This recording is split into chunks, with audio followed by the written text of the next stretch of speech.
Ready to create some face framing layers? Let's go. We're going to start with the middle part, and we're going to be sectioning out about 1.5 inches for our perimeter length so we don't cut into that. Make sure that your hair is nice and saturated. We are going to be creating a center guide for both sides. We will be using our shears today as well as our razor, one for each side, so you guys can see how to create this face framing with both tools.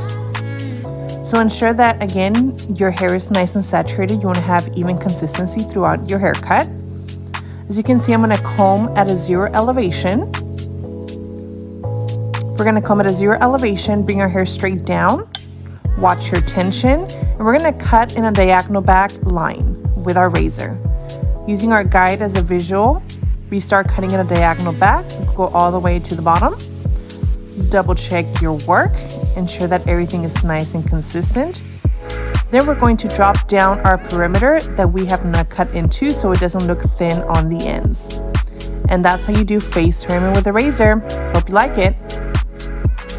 Here we're going to start saturating our section to cut for our shears.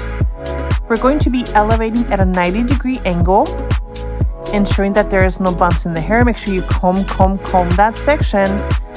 Bring it straight out. Find your guide. Here again is going to be a diagonal cutting line. We're going to cut with a diagonal line cutting towards the bottom. You guys can see that, and then just cut that hair.